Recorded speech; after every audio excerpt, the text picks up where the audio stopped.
dumating na nga rin pala ang catering para mag-ayos para sa first birthday ni Kaden. Good morning! Good morning! Happy birthday to you! Happy birthday to you!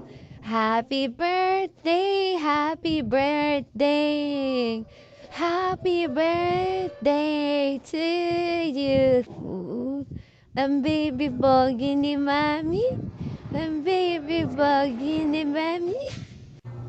And finally, natapos na nga silang mag-set up. At talaga naman, napakaganda ng pagkakaayos. Andito na rin ang mga loot bags, ang souvenirs, na ref magnet.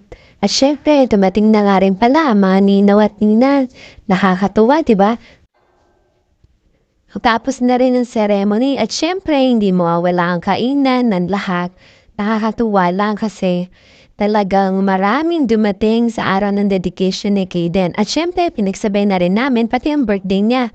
Dumating din dyan ang mga kamag-anak na asawa ko galing sa Paranaque. At talagang nakakatuwa. Pati mga katrabaho niya, nandyan din si Pastor.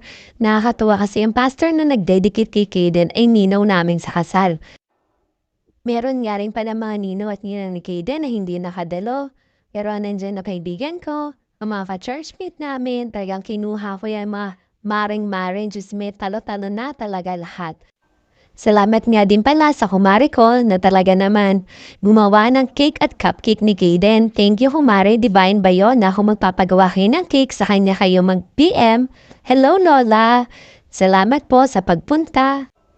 Natapos din ang isang araw at yun, nakatulog na nga ang aming birthday celebrant.